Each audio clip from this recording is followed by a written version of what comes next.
Malika, wat gaan we doen? Nu? Ja. We zijn bezig met verschillende projecten, maar vandaag we zijn bezig met Allo Corona. Allo Corona, c'est plusieurs éditions, des moments de dialogue et d'échange avec des spécialistes sur différentes thématiques qui nous préoccupent. Aujourd'hui d'ailleurs, nous allons rencontrer le psychologue, M. Redouane Bendriss, qui nous fait honneur à travers des capsules qu'on va lui présenter sur des témoignages de confinement égal isolement et comment les gens de toute génération le vivent. Et c'est à lui, en tant que spécialiste, va répondre. Sander, regarde, c'est incroyable. On est ici parce qu'on a voulu être ici. C'est une belle image de Molenbeek, hein, avec ce soleil, ce canal, des canards. Mais Molenbeek, depuis longtemps, a été confiné, je pense, ou atteint par le Covid 4.2. Ah, non! Si, regarde.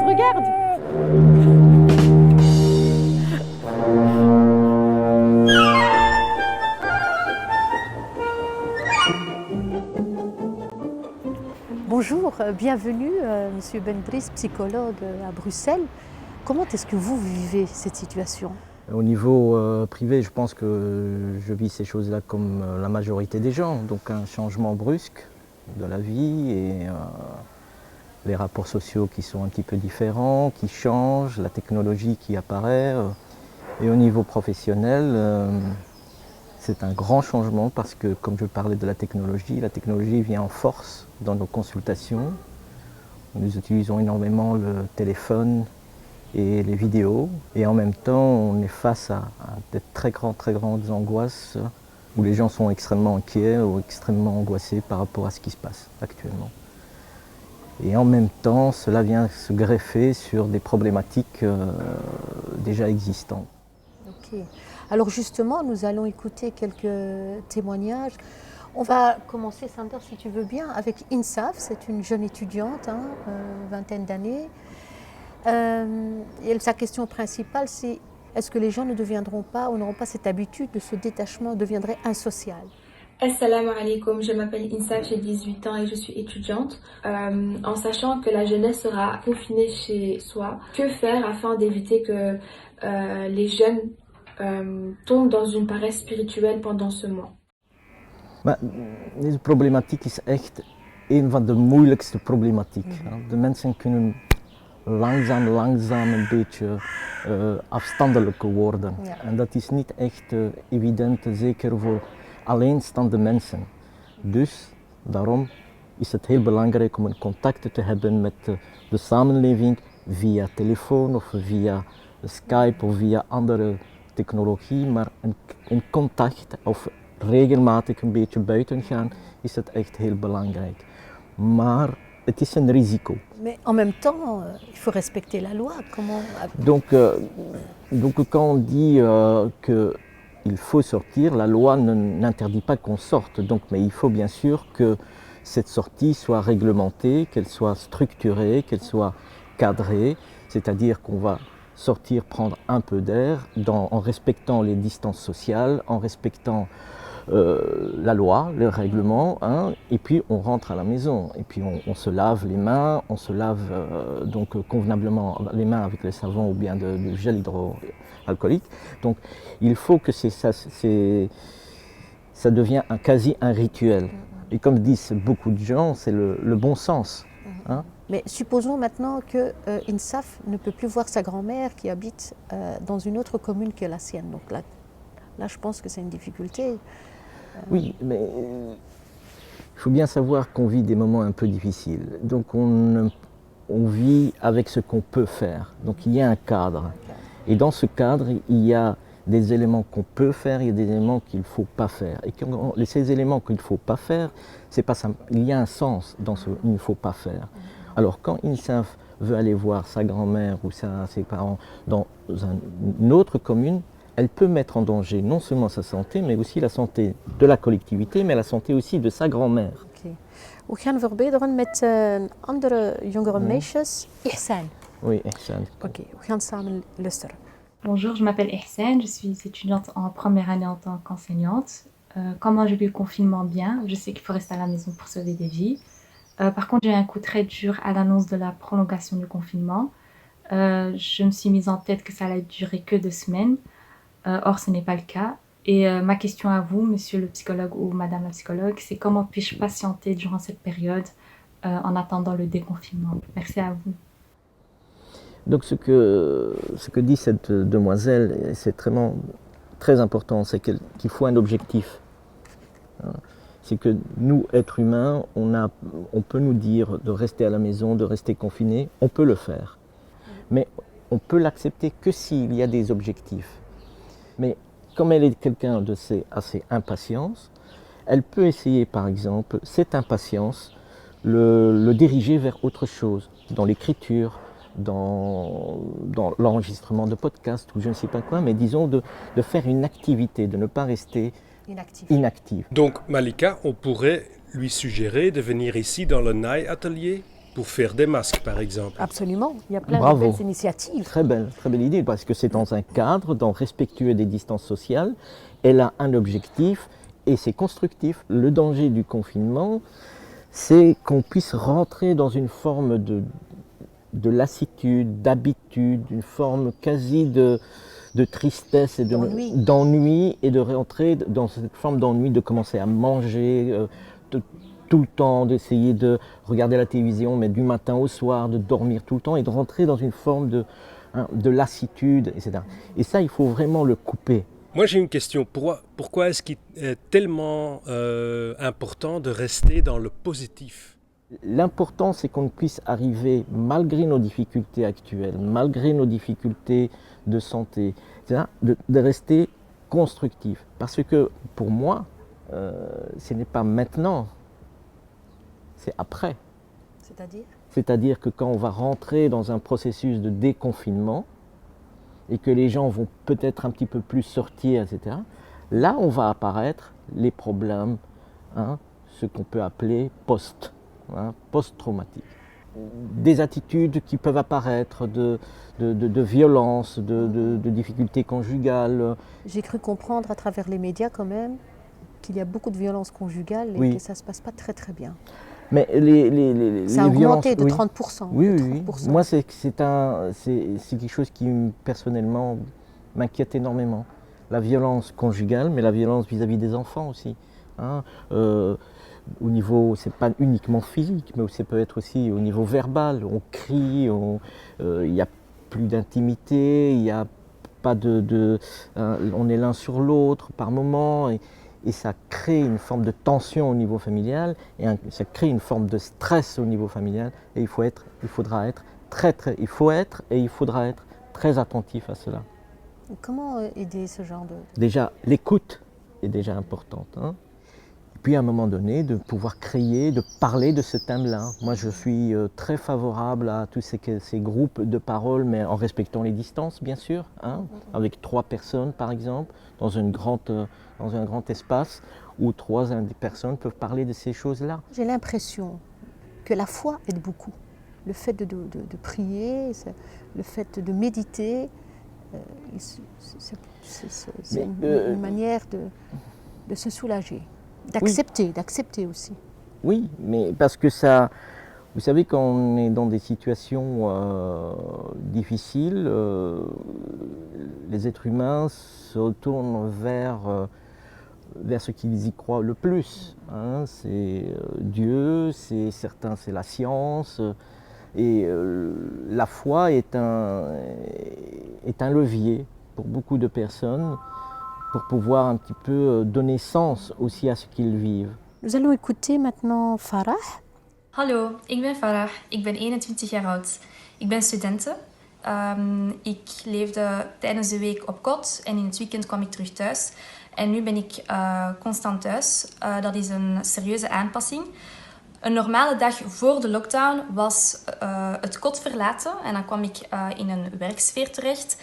En dan was ik ondergedompeld in die productieve sfeer en dan had ik ook een zekere output. En dan ging ik 's avonds terug naar huis of terug naar mijn kot en dan was ik in de huiselijke sfeer en dan kon ik ook helemaal uitademen.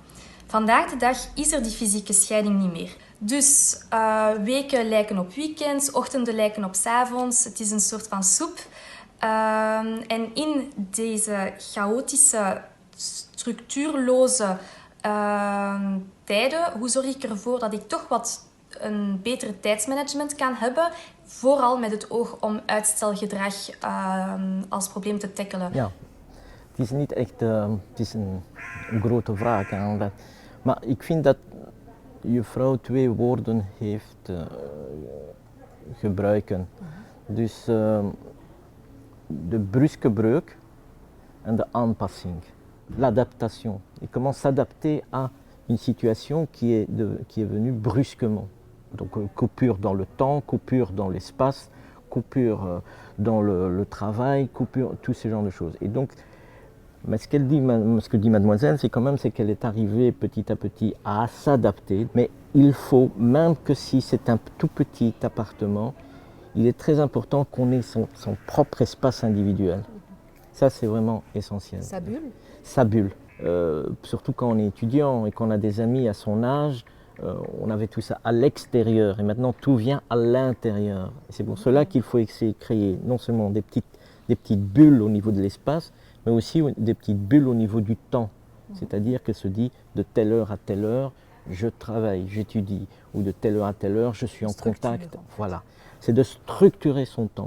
Au fait, l'adaptation, c'est la structure, c'est structuré. Donc une situation qui est déjà, comme elle dit très bien, chaotique. Ik heb 2 zonen, j'ai 2 fils. Ils jouent bien sûr le PlayStation toute la journée, sauf quand ils sortent pour faire du sport, et ils font ça tous les jours. Mais comment, en étant parent, limiter cela parce qu'ils sont des ados, et discuter avec eux, c'est une balance. Oui. Moi, je pense que dans la situation actuelle, il est intéressant de commencer à jouer avec eux.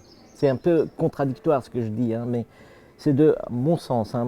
Je pense que c'est bien de commencer à jouer, comme ça vous êtes déjà dans un lien avec eux. Vous ne venez pas de l'extérieur leur dire, si j'ai bien compris, joue avec eux la PlayStation. Voilà, c'est qu'on s'intéresse à ce qu'ils font, et puis à ce moment-là, on en discute avec eux. Mais il est important de s'intéresser à ce qu'ils font. On va donner la parole à cette jeune demoiselle. Dag allemaal, ik ben Dua Sarsi en ik ben 12 jaar oud. Ik woon in Brussel en mijn hobby's zijn op TikTok surfen, lezen en tekenen. Ik vind het wel een beetje saai om altijd te blijven en altijd dezelfde routine. Slapen, eten, douchen, eten en slapen. Ik hoop dat het quarantaine niet meer lang zal duren. Blijf thuis en alles komt goed. Bye. Pour Maroa, en tout cas, ce que je trouve très bien, c'est qu'elle lit.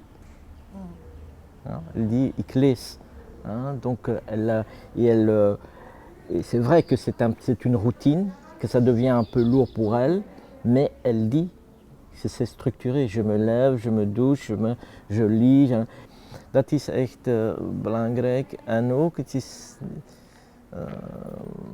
ze kunnen een beetje ook buiten een beetje spelen, een beetje. En ook, misschien ook een activiteit geven. Tekenen voor de verpleegsters. Ik weet het niet. Se sentir utile en fait. Ja, nuttig. Niet alleen voor hen, maar ook voor de gemeenschap. Et les enfants ont une capacité d'adaptation, une capacité de se réinventer extraordinaire. Mais il faut leur donner quelques outils, les aider un petit peu. Et puis ils y vont. Il ne faut pas qu'on projette sur eux nos angoisses. Voilà. Ça c'est très important. Ça c'est important. Il y a Fatima Temnali qui m'a appelée en pleurs.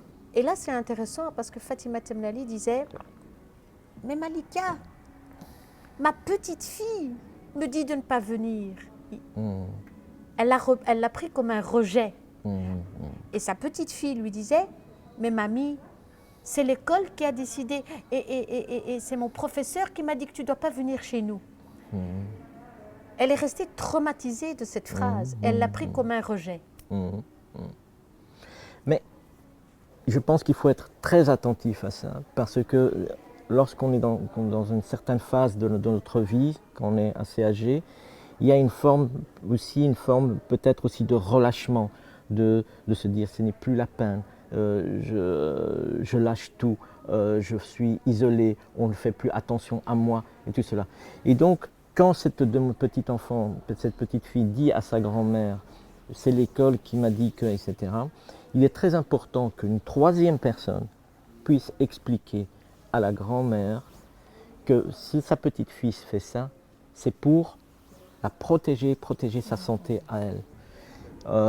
J'espère que cette expérience extrêmement difficile que chacun de nous vit et que nous vivons ensemble, il en sortira quelque chose de beaucoup plus humain, beaucoup plus proche des uns et des autres, beaucoup plus proche aussi de la nature, de tous ces éléments avec lesquels on vit, et qu'on n'aille plus simplement dans un vivre ensemble, mais c'est aussi dans une forme de construction. On construit ensemble.